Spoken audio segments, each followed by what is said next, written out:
thank you very much for coming tonight. Let me first acknowledge that we are gathered on the traditional lands of the Kulin Nation and pay my respects to the elders past and present. Now, in the absence of Mark Twain and Kurt Vonnegut and Chuck Jones and Jonathan Swift and Brian O'Nolan and Carl Kraus and many others, we have with us here tonight George Saunders.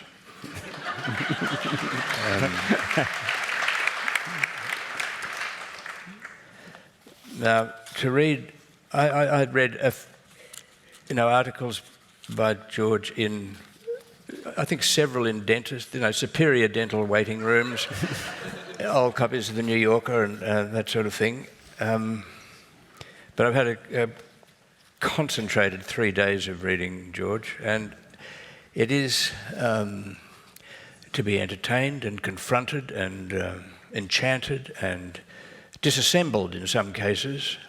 Those of you who've read about Phil will know what I mean about disassemblage.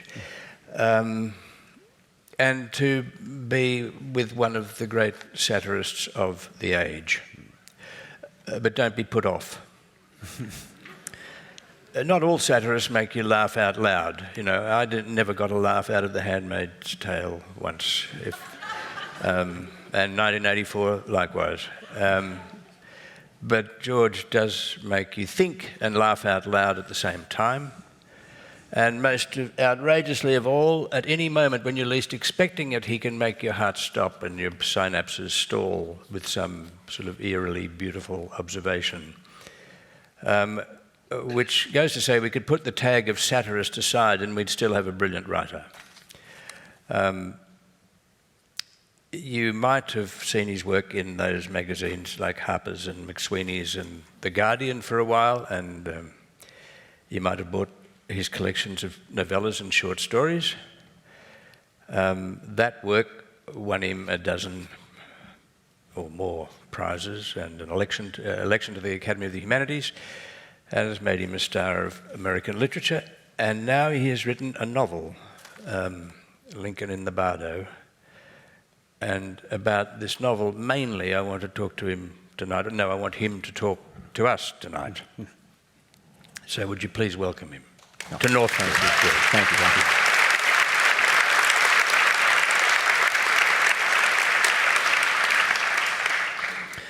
Now, George, I have to ask you, because every American passing through any city elsewhere in the world will be asked this question. As far as I can tell, there's no escaping it, so let's get it out of the way.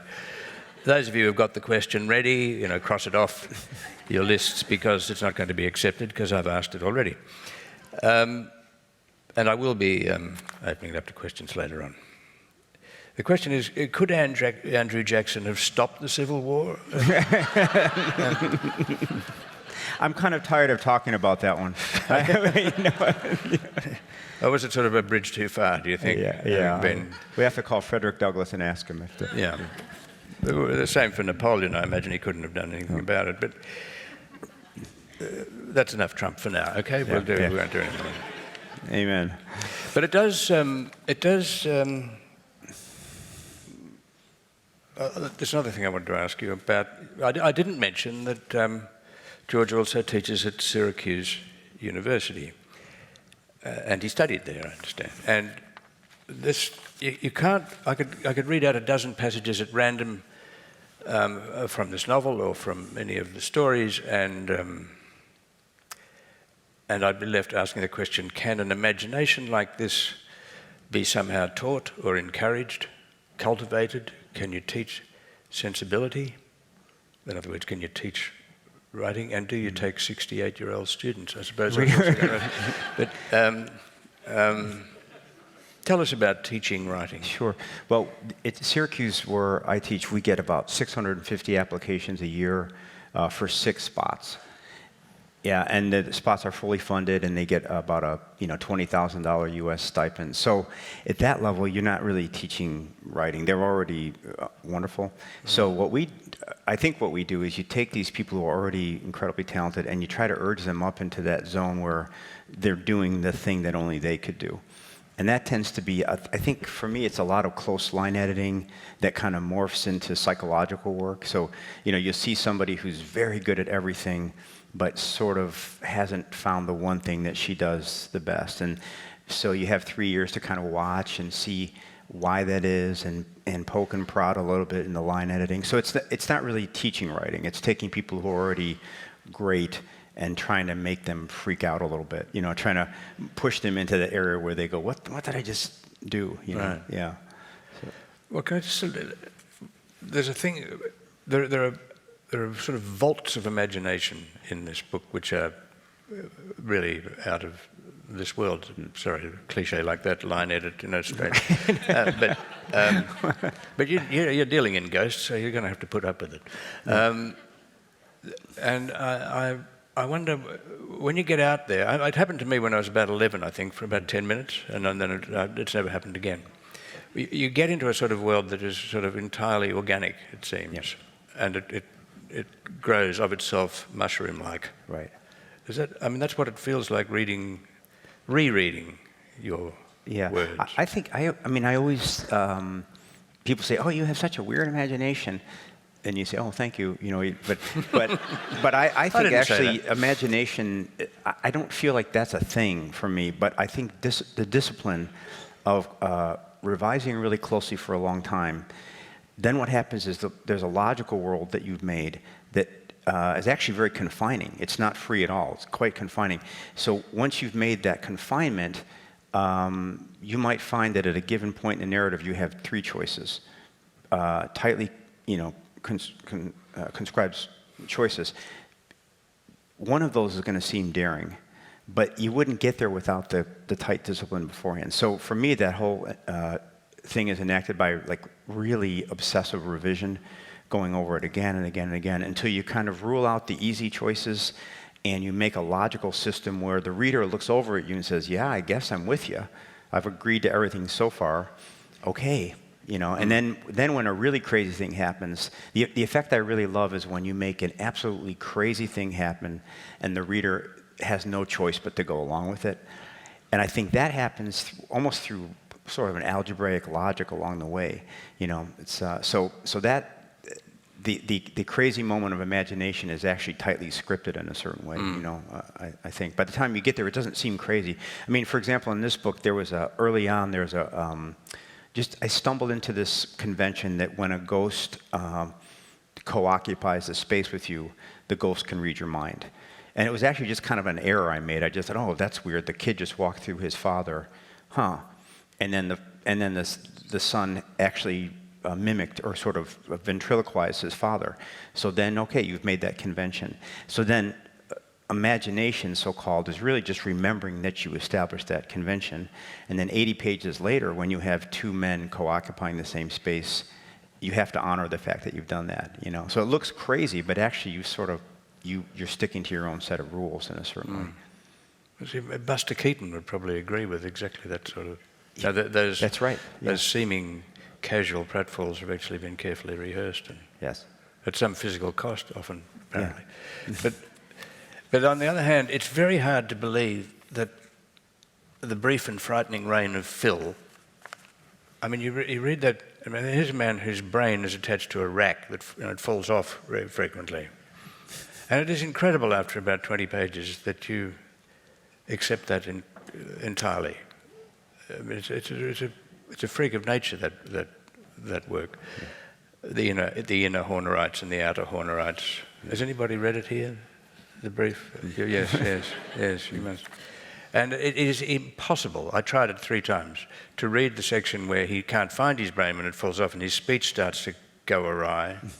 You cannot read that without laughing loudly, if not choking. It's truly brilliant.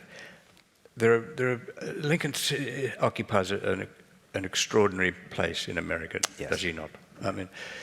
And there are times there where I think you're reminding us that he may be in the Bardo permanently, that he actually exists in some space in the American mind, which is a kind of rough equivalent of the Bardo, that he's never left. Yeah. He's almost godlike, I think. Now. Yeah. Yeah. everything is referred to Lincoln. In fact, if you wanted to say why the present president, whose name we won't mention, is so horrible, it's because he's so horribly unlike a Lincoln. Yeah. You know, working on this book, every American has this idealized, saintly idea of Lincoln. And when you start reading about him, it's beautifully complicated. He actually was very ambitious. They say kind of a little bit personally cold. He didn't have a lot of close friends.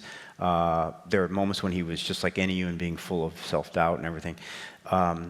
But the one thing that I really loved about him was that under all this pressure he was under, 10 or 20,000 people a day dying because of his mistakes, the press just nailing him, calling him an ape and insulting his wife and everything.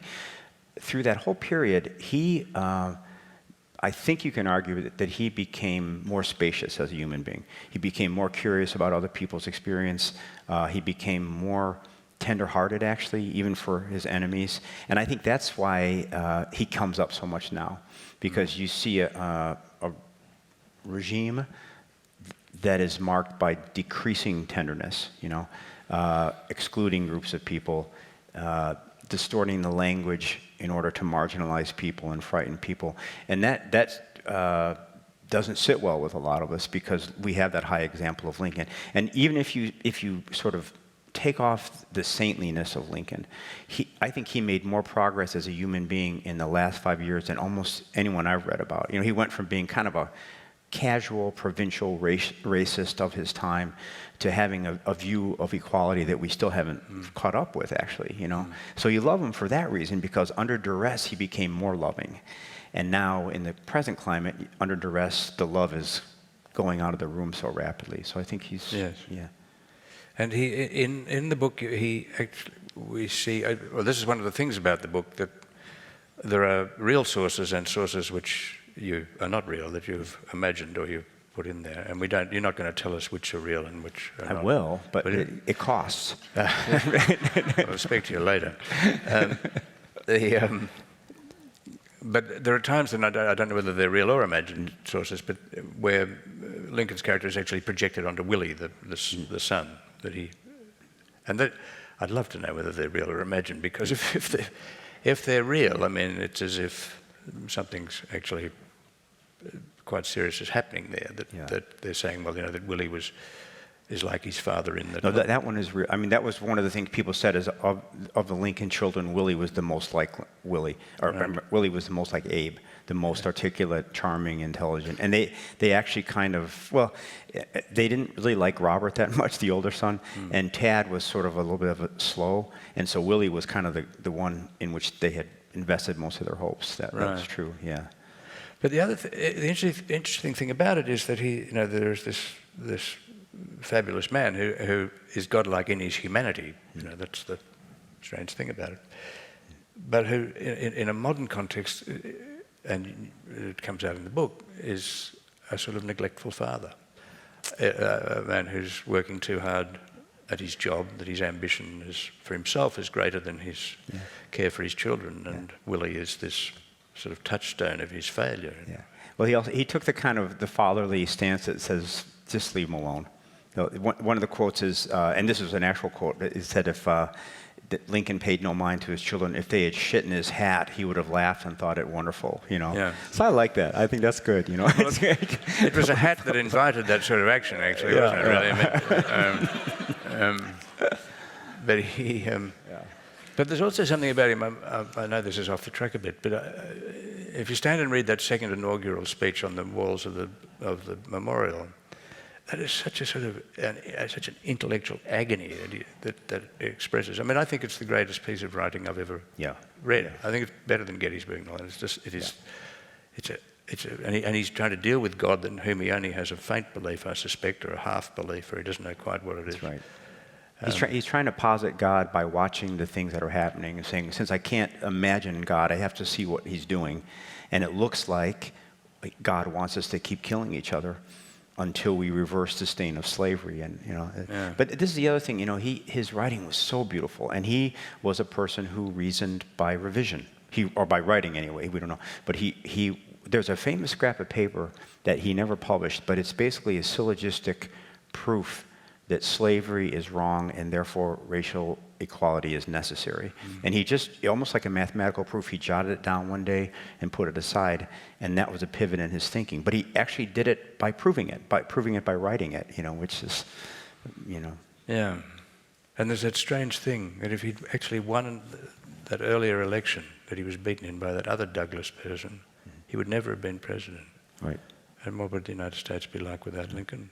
Can you answer that question in a few yes, words? but I can't. I have to, I mean, it's funny. Actually, I'll tell you that one of the funny things that's going on right now in my head is the idea that, when you're raised in the States, what you think is we're a great, righteous country, and we just fuck up every now and then, like every 2 years or something, And now recently, you kind of think, wait a minute.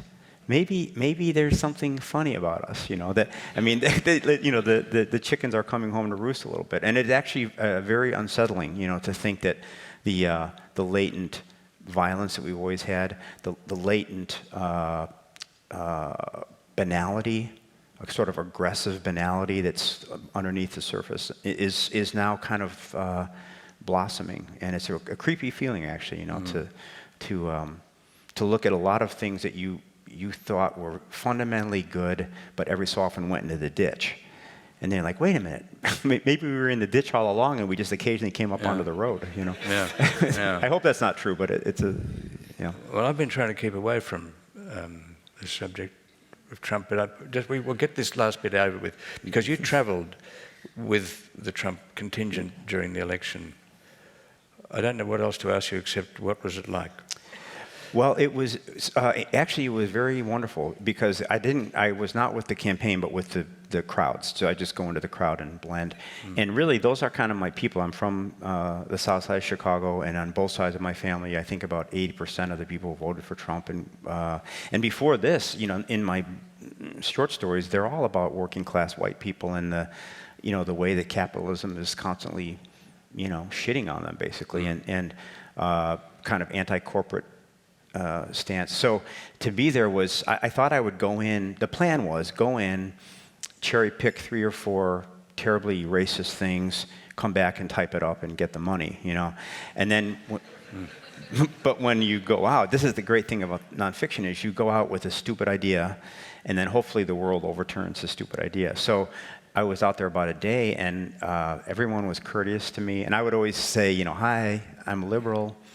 A little left of Gandhi, and they were, oh, you're kidding, oh, come on, we'll talk, and a lot of them, I mean, really, this is kind of a joke, but not much. The polarization is such that a lot of them really had never talked to a person that would self-describe as a liberal. So one woman said to me, okay, do you liberals really think the government should run every aspect of our lives? Like, no, and so and it was. I guess what was confusing was the people were very happy to talk and very friendly and sweet and funny, and I had the sense that it would be very easy to throw them under the bus. That many of them hadn't been interviewed before, and also the whole mythology at the time was that these were all lower middle class, non-college educated people out of Steinbeck who were being crushed by the system. Kind of true, but also a lot of pretty affluent people who watch too much right-wing TV. So anyway, it was very, very complicated, and the beauty of that piece was it got rejected twice by the New Yorker, almost 3 times. And it was so hard for me to tell the truth that the first draft was an operatic libretto. I actually submitted it to the New Yorker in that form. And at one point there was some angels who were actually immigration activists were flying over the rally. Yeah. So that was an awkward rejection phone call. Do you think that's why they rejected it, or because they weren't going to have anything that was sympathetic to Trump? No, it wasn't that. It was just stupid as hell. Yeah. I mean, but also, what David Remnick, who's a great editor, he called after that and he said, I really appreciate that you're being sympathetic, but you seem to be avoiding the difficult work of analysis. Like, is that bad? Yeah. So, but I was, because I couldn't quite find the angle. And actually, what happened was my wife, who's here tonight, said to me, "You're trying to solve this thing, And really what you are there to do is describe it. You're a fiction writer, you can describe. And that was an incredible liberation to just say, yeah, I don't have to come down on one side or the other. The piece can be as ambiguous and confused as I am. All I have to do is describe the things that I saw that the people who didn't have a chance to see. And what that was basically incredible violence on both sides. Incredible angst and anger and stupidity and violence on both sides. And so in a way, you could sort of say, as in a novel, let me assume that truth is actually an elaborate system of contradiction. The Trump people are violent, so are we. The Trump people are sweethearts, so are we. And just put it all up in the air and let it sit there. So not to solve the problem, but as Chekhov says, art doesn't solve problems, but it has to formulate them correctly. So at that point, I felt like I could finish. So then you could judge harshly and truthfully, and then at some other point you could counterbalance with something else and feel like you'd been fair. Yeah, But he still won. That was Yeah, and it raises an interesting question. I mean, in support of what you say, that out of the 10 trillion pieces of analysis that were written, probably 3 or 4 would now stand up, whereas your piece, I suspect, will stand up a lot longer. But it is a problem with this analysis. You're wrong all the time. Yeah. Especially writers. Yeah. Well, but I think one of the things I'm trying to get into my own head is that this is, obviously a confusing time. Nobody knows what the hell is going on, no matter how much they say they do. But for artistic people, readers and writers, I think part of the job is to sort of fess up that we don't know what's happening.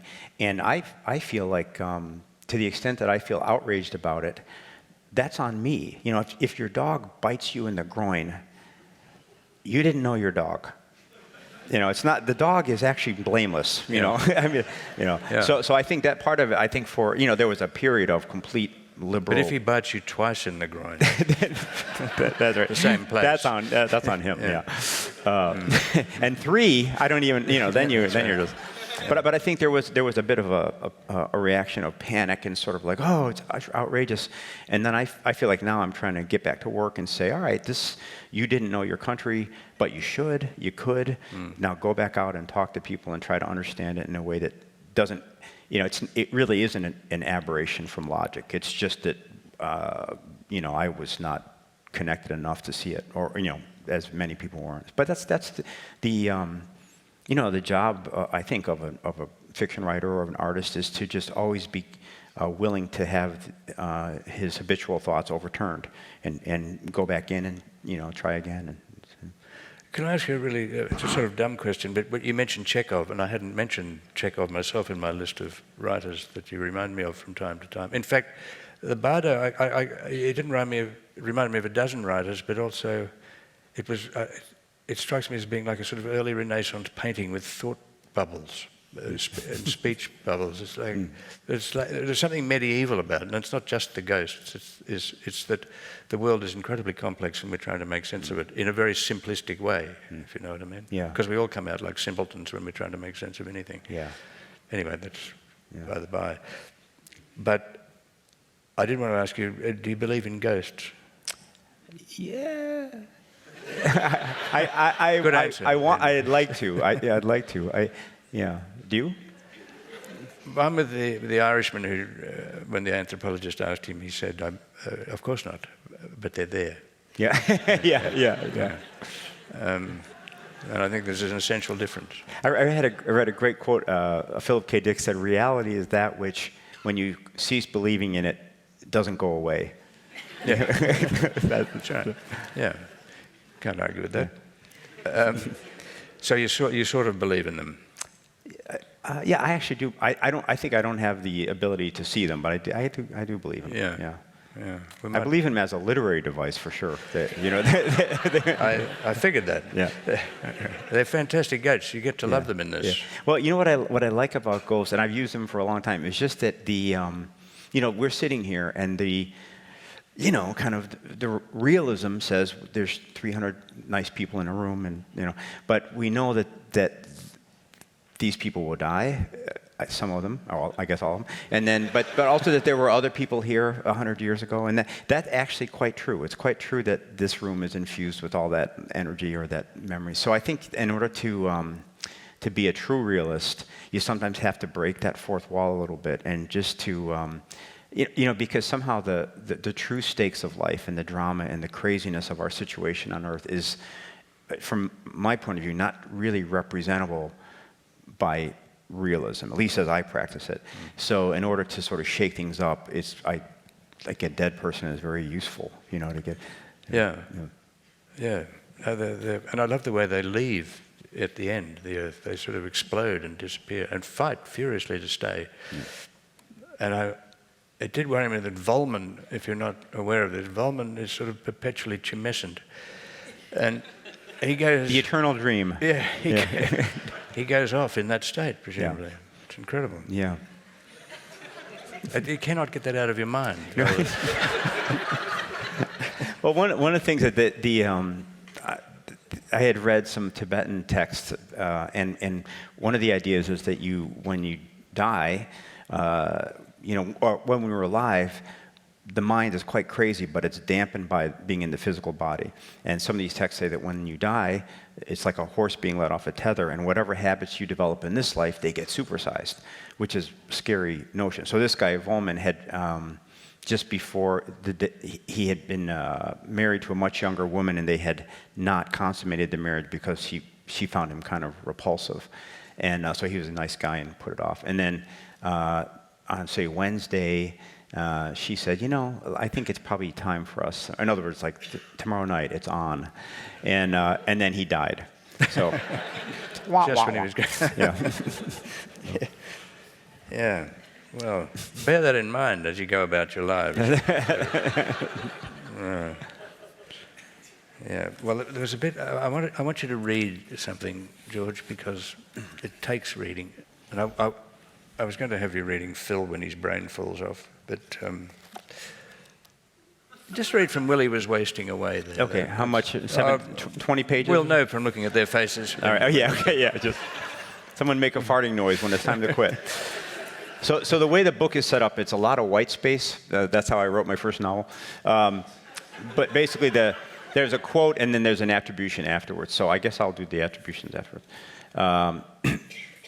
So this is just a section of, I guess, mostly true bits describing Willie. Willie Lincoln was wasting away.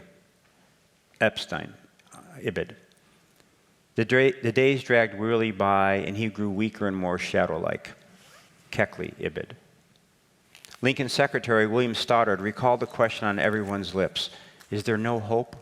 Not any, so the doctors say. By Doris Kearns Goodwin.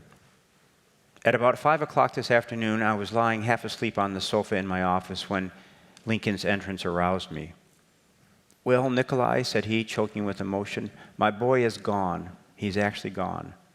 And bursting into tears, turned and went into his own office. John G. Nicolay, edited by Michael Burlingham. The death was only moments ago. The body lay upon the bed, the coverlet thrown back. He wore the pale blue pajamas. His arms lay at his sides, the cheeks were still inflamed. 3 pillows lay in a heap on the floor. The small side table was askew, as if roughly pushed aside. Account of Sophia Lennox, maid. I assisted in washing him and dressing him and then laid him on the bed when Mr. Lincoln came in. I never saw a man so bowed down with grief. He came to the bed, lifted the cover from the face of his child, gazed at it long and lovingly and earnestly, murmuring, my poor boy, he was too good for this earth. God has called him home. I know that he is much better off in heaven, but then we loved him so. It is hard to have him die. Keckley, Ibid. He was his father's favorite. They were intimates, often seen hand in hand. Keckley, Ibid, account of Nathaniel Parker Willis. He was his father over again, both in magnetic personality and in all his gifts and tastes. Ruth Painter Randall.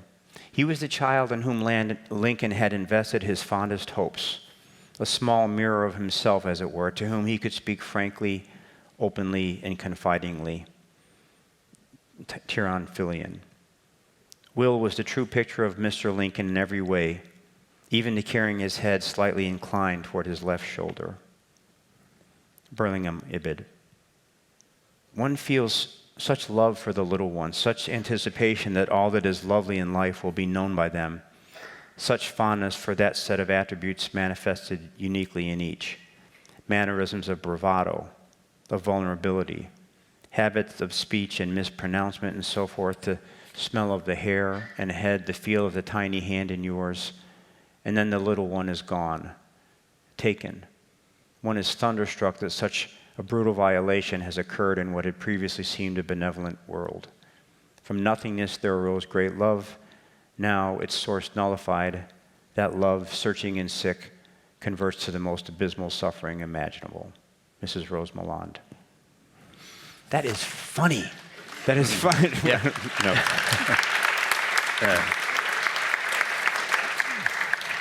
No. Thank you for that, because it took me quite a while to know how to read this book. How to get the rhythm of the reading. Yeah. Those spaces. Don't think because there are big spaces that it's a quick read. Yeah. It's actually quite a slow read. Yeah. And then it gets people slower. are saying that this book actually takes about 30 pages to get the hang of, or not. Some people just say, I can't do it. But after about 30 pages, supposedly it teaches you how to read it, and you start to kind of go. So that was kind of the bargain. Was when I was working on it, I had this feeling, this is really crazy. I'm not sure if people can read it. But you sort of take the chance that if you front load the difficulty, then the person acquires the skills to read it, and hopefully you take them to some higher place by the end of it once they get the hang of it. That's very interesting. Did you think that at the beginning, or did you? Is it somewhere in the drafts that you realized you had to put it up, you had to front load the difficulty, as you say? Well, you know what? Actually, what the problem was, I'd heard this story 20 years ago. We heard this story that Lincoln had actually, when his son died, he'd been so grief-stricken that he had gone into the crypt a couple times, and some account said he'd actually held the body or somehow interacted with it. So I heard this many years ago, and I just, wanted to try it, and didn't think I had the chops for it. It was too serious and too heavy. So then, about 2012, I thought I'll give it a try. And you think, okay, how do we do this? And okay, so maybe it's a third-person book. And you try it in your head. It's like Lincoln walked into the graveyard. It was a dark and stormy night. No, I can't do that. Then you think maybe you'll do it in first person. So 7 minutes ago, I did walk in. So I mean, for me, part of that, when I'm trying to get a project going, the real barometer is if I can feel an enjoyable language kind of stockpiled behind me that I can draw on.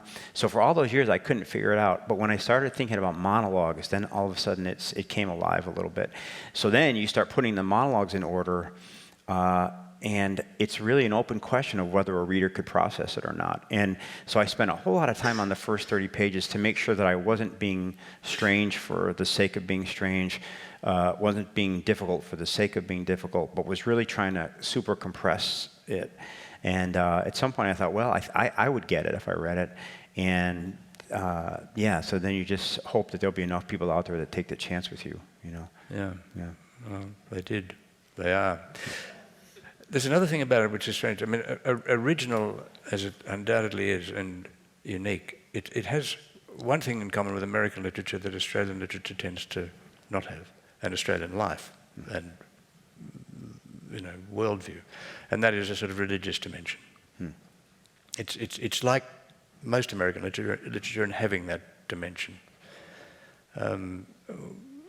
I don't know quite why we lack it. I could go into it, but I'm not going to. But do you agree? I mean, even secular America is a sort of religious America in some ways. I think so. Yeah. I don't know why. I mean, personally, I was a real crazy fanatic Catholic kid in Chicago, and this was in the 60s, so Catholicism in Chicago in the 60s was like a triple whammy of guilt and self-loathing, and it's a bit like that in Melbourne, I believe, but I was a Protestant. Yeah. But I mean, for me, it was I had some really beautiful experiences in the Catholic Church as a kid, almost kind of mystical experiences, and then had similar experience with literature early. That I was a kind of a working class kid, read a lot of Steinbeck and Hemingway, and I just assumed that that's what writing was for, was to kind of show you how to live or to be a moral examination. So for me, it was always those two things were kind of together, and so, and also I think as you get older, it becomes more clear that death actually will happen to even you, me, and so then I don't really see that everything isn't religious in that sense. In other words, there's going to come a day when you'll be sick and you'll be tired and you'll be weak. So and there've already come days when your resources aren't up to living. Actually, you're not smart enough, kind enough, wise enough. So to me, that's where the religious dimension comes in. Is when you finally burn out of the idea that you're sufficient in and of yourself. Then you say, well, what else is there that can help me get through this life? And so I think this book was situated, on that spot where you say, how is it that you can be in this world? It seems like we're set up to love. That seems to be what we're meant to do. So find somebody to love, make babies, love those babies, love a set of friends. That all seems obvious. And then the train coming down the track is that anything that's conditional is going to get destroyed. And how in the world do you make a functional life out of those two things? Mostly what I do is I just pretend the second thing isn't true, But every so often, life. I had a thing a few years ago where I was on a plane coming out of Chicago, just relaxing and enjoying things and heading home. And we took off, and there was a sound like a minivan hitting the side of the plane. And the plane jumped, and black smoke started coming out of those little deals, And there was a girls' softball team. They all started screaming, and then we started dropping. And I know Chicago, and I could see just where we were, and it was not near the airport at all. And I thought, oh shit, And I'd always imagined that I would. And I was doing a lot of meditation at the time, and I thought I would be the one who sort of stood up and said, everyone, it's been a good life, hasn't it?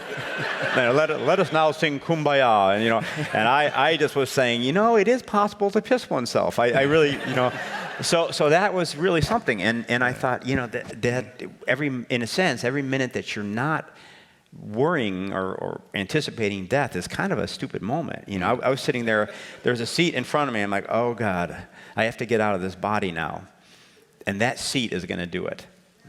And I was I couldn't even, I didn't think about anything, but I just was like, no, let's go back in time, start this over, And actually in the middle of that, there was a 14-year-old boy sitting next to me, who I'd totally forgotten about. And all of a sudden I hear his voice, and he goes, sir, is this supposed to be happening? and that kind of broke the spell. But I'm and now that story's a big joke, but at the time it was not a big joke. So I really think that literature should has some role in just ritually, gently reminding us every day that is where we are. And whatever we do during the course of the day ought to take that into account. And while I was writing the book, it went from feeling a little bit morbid to feeling very vital to go in every day and go, okay, in a graveyard, Yeah, wonderful. Yeah. What happened to the plane? Obviously, it crashed, and we all died. No. Actually, what happened? That's what I've suspected all along. Actually. It's been a beautiful dream ever since. But I dreamed. No, what happened was, and nobody was saying anything. It was just really quiet, and then we kept going down and down, and finally the pilot came on, and he was very reassuring. He said, "Stay in your seat with the seatbelts on," like that. It was panic-stricken, and what happened is some geese had flown into the engine and destroyed it. And I guess geese often fly into engines, but they don't usually shut the engine down. So he was able to turn around and get us back, and so we landed, and I said to the flight attendant, that probably happens all the time. She said, not in 30 fucking years. Like that, so no. Yeah. Well, it's funny because I actually, a lot of the time reading this, I was thinking it's rather like if you're talking to somebody who is going to die. I don't know, get to my age now, you've spoken to a few people who are on the edge of death, and it becomes very strange that the gap is like a cigarette paper thin. It's really like you're talking about just crossing over into something else. Yeah. And really all the solutions, all the writing about that is not sort of desperately secular and ignoring it. I mean, it's actually, you do end up in another kind of realm of of, if you like, spirituality, or there's a better word for it, but a graveyard, if you like, with ghosts. Yeah.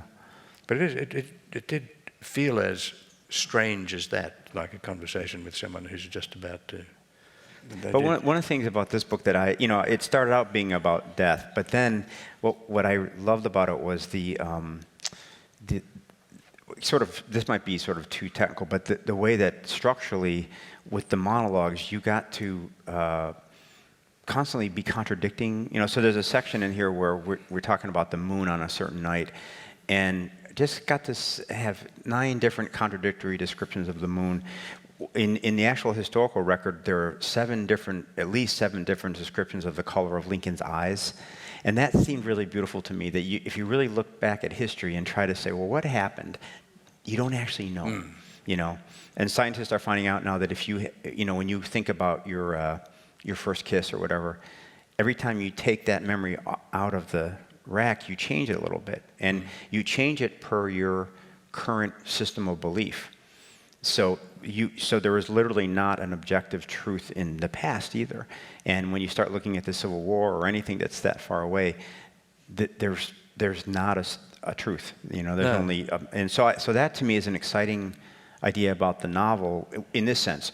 If we were going to try to write a novel about right now, what's the closest thing to a God's eye view of right now? I think it's 325 internal monologues all firing at once. That's the truth. And now, it'd be difficult to do, but in a room like this, there's a novel being written right now, which is every thought that's going on right now is presented simultaneously. That seems to me something to, that's my next book. So as you leave, if you would just make it on a note card, fill out. Well, for a moment there, you brought me back to the train of thought that I'd lost, but the train has tended to keep going. But I think the point I wanted to make was that it is a sort of dialogue with a whole lot of people, but a whole lot of that sort of heterodoxy of American life then. And it is about the subjectivity of history. And in a funny kind of way, it's a sort of parallel for the Twitterverse and the endless barrage of opinion, most of it tribalized now. And alternative facts and fake news and all the rest. This book, to be honest, the origin of this book was another novel that I threw away, and I started writing it maybe whenever sort of chat lines first were invented, and I stumbled across them, and I thought it looks so beautiful. The way you'll have some incoherent, misspelled rant with a name at the top, and then another incoherent rant not addressing the first one, and with more insults, and then the thread skips, and then 4 pages down I thought that looked poetic, really kind of beautiful. So when I went to think about this book, that was in my mind. How could you make a sort of basically a chat line of the dead, and that beautiful moment when people talk past each other. You ask this question, and they don't answer. They answer out of their own thought bubble, a totally different thing. That seems to me the essence of human communication. I had a writing teacher who said that. He gave me this great piece of writing advice, and it was basically that when you have two human beings talking, what's actually happening is person A has a thought bubble, a set of obsessions. Person B says, "How is your day?" He doesn't say fine. He answers out of his thought bubble. Those stupid Latvians. One thing about Latvians, I cannot say. Then person B, in answering, he doesn't answer that either. My foot hurts. So in a sense, he said this is the best way to write dialogue is to remember that there's two thought balloons, and really people aren't that interested in communicating. They're interested in discharging the cartoon balloon, and then they go home. That's it. That's right. But we're doing our best. We're doing our best. Yeah. But it's the Latvians. You know what I'm saying? Yeah. It's like friggin' Latvians. But I was thinking, in a way, Fox News has. You get the feeling that no one's actually thinking. Well, I suppose they are all in different. I love it when they have 6 people on the screen, and someone's flown in a couple of thousand miles, and she doesn't even get a chance to answer, and then she just goes home. But it's just everyone's anxious to say something. And this is the news, which leads me to this question: how do you cope with anger? How do you cope with anger? When I think about it, if I read about Trump in the morning, or even Malcolm Turnbull, often our own Prime Minister, it's anger that overwhelms me. Yeah. And it's quite a stretch to sort of get that into some sort of other. Yeah. Well, I mean, honestly, in the mind. States, I think what I'm hearing a lot of is people saying, "I am taking back my psyche." You know, I don't want. I'm not gonna. I mean, there's that whole idea that you enlarge that which you pay attention to. So if everybody is spending 20 hours a day thinking about anybody, that person gets more powerful, you know. And I actually, you know, in the States, I did a big tour, and we were talking to a lot of young artists right after the inauguration, and people were just traumatized by it. And I kind of think in a way, you just have to say, look, truth is still truth, cruelty is still cruelty, bullshit is still bullshit. And especially, I think you have to say that those of us who are, you know, live by the arts should double down on that. Because if anything, I can guarantee you that one of the reasons we're in the situation we're in at home is because we let the arts slip. You know, even we artists consented to let it be a marginalized sort of casual, fun thing that we do for ornamentation. So what happens? Our everyday relation to complexity was lost. That's what art actually is. You read Faulkner, and you're reminded of what a high level of complexity we can actually deal with. Your language gets degraded. You start thinking, you know, this kind of Twitter type of chatter is actually language. Or when, you know, when a raccoon walks into the White House briefing office and Kellyanne Conway says, "Look at the duck." Oh, all right, it's a duck. You know, that all comes from, that's a degradation of language. And I think, you know, what I'm trying to do in my own mind is say, I'm not going to spend 24 hours a day thinking about the guy, and I'm going to double down on the things that I know are profound and compassion making, which is serious art, and speaking truthfully, you know, and yeah. Well, on that magnificent note, we should open it to questions, I think.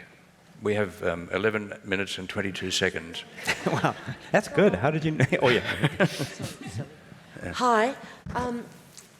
What I absolutely loved about the structure of the book is the history and the ghosts and the quotes. And as someone who studied honors history, to me, the historical bits were like when you are writing an essay, you get all the quotes and the themes and all the 360-degree angles together, and then you fill in the gaps. You don't. I love that. But please tell me, I've read that 85% of your sources were real. Is Sophie Lennox real?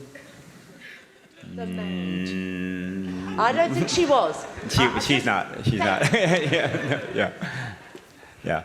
No, that was, you know, actually what happened was I had a lot of fun with the ghosts early on, but then, you know, ghosts, they can do whatever you like. And I think one of my ideas about writing is that I'm trying to imagine you, my reader, as being my equal. And I'm watching you very closely to see how I'm doing. And at some point, as I was making those ghosts, I thought, you know, my imaginary reader is getting a little fed up with these constant ghosts. I had a writing teacher who said, George, in your career, you basically get 3 dream sequences.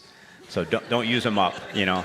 And a ghost is sort of a dream sequence. So at some point, I felt like I needed a factual spine, and that's where those history things came. But I think they're probably about, 75% are true, and then the other ones are. Are you going to tell us which ones either? I can, yeah. We just, but yeah, later. No, I mean they were.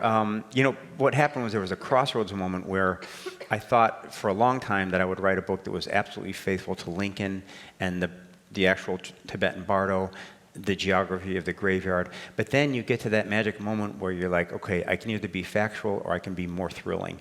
You know, and then you say, well, what is a novel meant for, really? It's actually not a compilation of facts, you know, that we know better. You know, the novel is trying to do, you know, it's trying to be beautiful, and it's also trying to lead us all, writer and reader both, to some higher transcendent truth that you can't get to just by lining up facts. We do that every day. You know, we know facts, but the novel is supposed to do something else. So I actually remember the day when I gave myself permission to start making those up. And it was just because I could feel the beauty, you know, that would be accessible if I let myself do that. So, yeah. I want to ask about the Semplica girls from the 10th of December. Oh, hi. Hi, over here. Hi. I just found that the most extraordinary image, and I just want to know, how did that idea come to you? Thank you. It's embarrassing how it came to me. My wife and I had just bought a house in Syracuse, and it was a bigger house than we had before.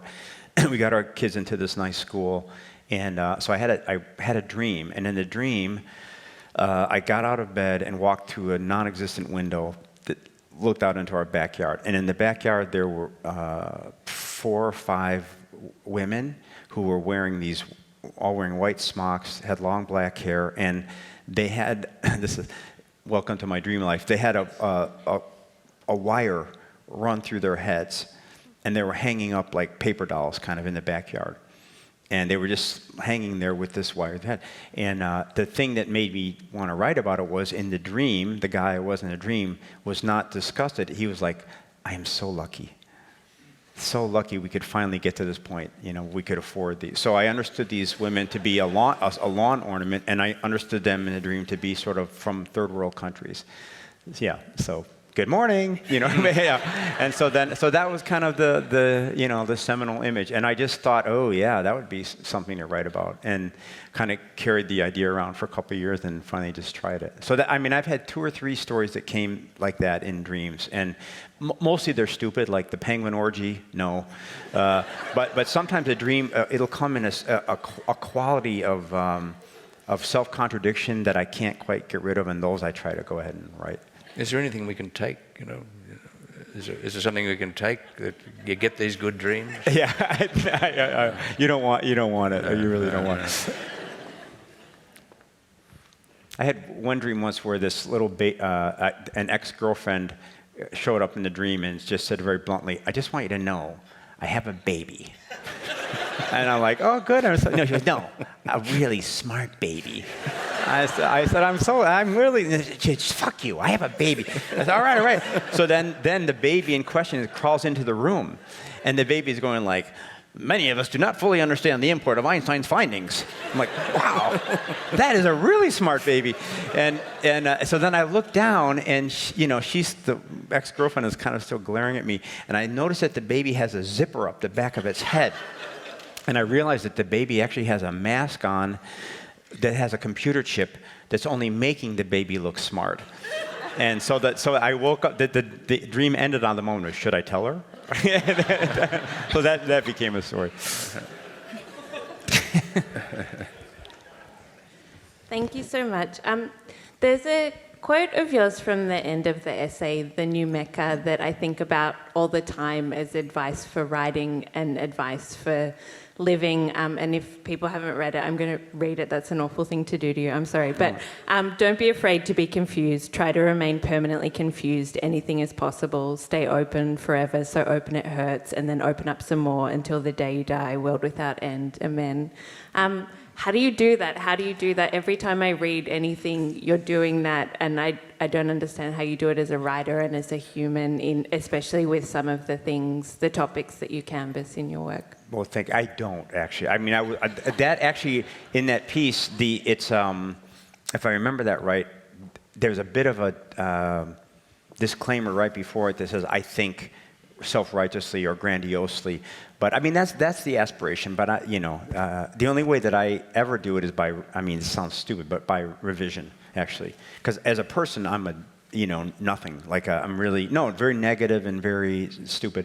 But then when in the world of revising, you can slow it down, and you can write a stupid sentence, and then go, and come back day after day until you actually pry yourself open with this sentence revision.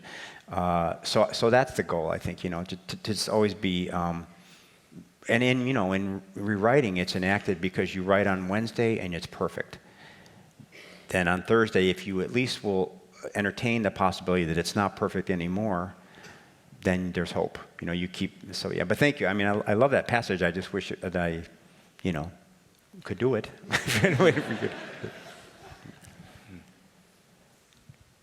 I was just wondering, did you find the process of writing a novel more difficult compared to essays or short stories, and if so, in what respects? Yeah, I actually I kept waiting for it to be more difficult, and it really wasn't even different, to be honest with you. I make the joke that my whole life I've been building custom yurts, and someone said, hey, could you build a mansion? You're like, no, yeah, I could just put a bunch of yurts together, So it wasn't, because I think, one of the things I've noticed, and this is serious, kind of like as a writing nugget, I think you can take almost all narrative art and reduce it to a pretty simple riff, which is the writer says something, makes a statement, the statement goes into the reader's mind, and it opens up some possibilities. So if I say, once upon a time there was a dog with 2 heads. Well, first of all, you notice that you don't say, no, there wasn't. You say, all right, come on. All right, so then I say that. Then, if we could survey the room, actually, we're all kind of have a little curiosity, like, And you might be thinking things like, are the heads identical? Do they get along? What's going on in the rectum area? What does mealtime look like? But basically, that everybody essentially comes up with a certain set of questions. Jim walked in to find his wife Penelope having sex with Rod. And we're like, oh, poor Jim, And Jim is just a noun. There's nothing to it, So I think the basic fictive riff is, let me say something. It goes into your mind, and then I'm watching you to know what you're curious about, and then I deliver on that. And the only 2 sins are I deliver too neatly, and you get disappointed, or I deliver so randomly that you get disappointed. So, you're halfway through A Christmas Carol. If Dickens all of a sudden, makes space aliens come in, you're like, Charles, that's not what we were talking about, So in a sense, the novel was just that movement enacted just for a longer time, really. And that was a kind of a weird moment when I realized I wasn't going to kick into some different writer just because it was a novel. Although it might not be a novel. It's kind of a lot of white space. And, But I heard this great definition: a novel is a long work of prose that has something wrong with it. So I think I did that.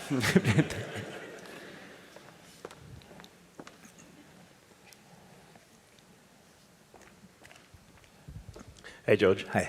Just thank you for your work. I was reading it in bed the other night, getting very empathetic to people.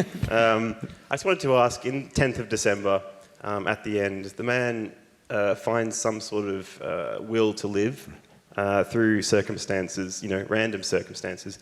And at the end of the story, we're left feeling very empathetic towards him and his life with a terminal illness. I was wondering, what is your will to live right now? 9.6? Yeah. Yeah. And also, when you were not a successful, like a famous successful writer, working with children, a wife, you were working as a copywriter, an editor. What made you want to write when you got home? I get home and I'm tired, I'm pissed off, I'm hungry. What got you through that and to the page every day? Yeah. And what is your will to live now? You have 4 seconds. 9.7 now, but it went up just a little bit. No, I think, I know you're a working writer. Yeah. I think at that point, honestly, we just didn't have a lot of other options. I was working as a tech writer, and it seemed like, I didn't have any other skills, and actually didn't really care about much else. I cared about my family and writing, and that was it. And I think I was kind of naive enough to think, that I could make a life from it. So, but I think one of the things, there's that crazy period between, when you're still working, you're trying to write. And the one advice I would give you is that you can kind of give yourself a present of saying it is actually possible to write in small increments. If you could write a third of a page a day even, that's kind of good, So I think a lot of my students, a lot of them come out of grad school traumatized because now they have to go to work. And the idea is you can't get a 6-hour block of writing. That's true, you can't. But maybe you could, I think during that time I was writing an engineering job, and I kind of just thought there are going to be days when you're only going to get 12 minutes. Are you going to use it or not? So I had this whole system. It was WordPerfect was the system. And Shift F3 was the toggle screen thing. So I figured out ergonomically where to put the desk so that the boss would have the maximum number of steps to get behind me. And then I would just sit there, and I would put a story up on one screen and a work document on the other, and then just toggle. And the trick was there's also a facial expression toggle. So I'd be writing, yes, yes. And then when they came in, I'd just go, like that, yeah.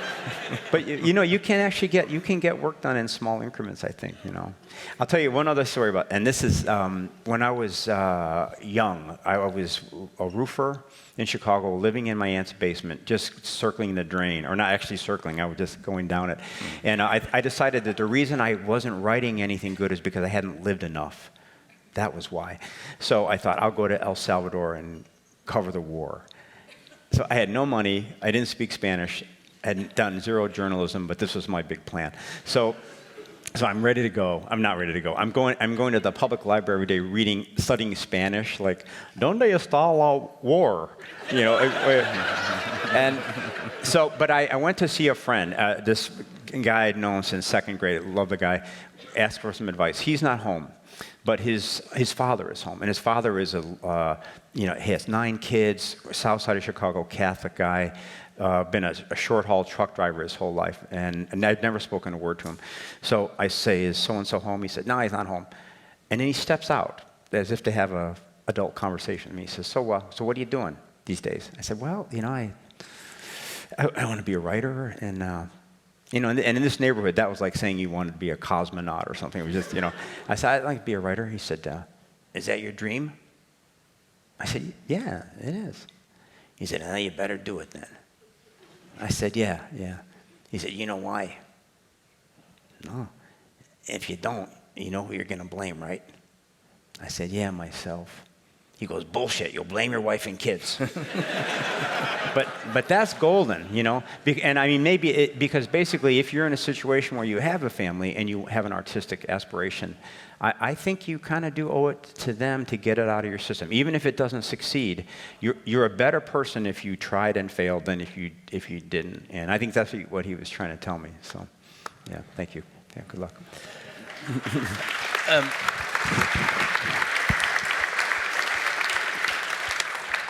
It says here we're out of time, so we could, I'm sure, spend a lot more time listening to you, George. It's been a great pleasure and a privilege. Thank you so much, Tom. And in rather dark times in that part of the world, it's wonderful to have you here and giving us hope. Oh, thank you. We know that there are millions and millions of Americans who are not Donald Trump. And most of us, yeah. A large cohort. And so would you please thank George for coming tonight? Thank you. Tom, thank you so much. Thank you. Visit wheelercentre.com for the best in books, writing and ideas from Melbourne, Australia and the world.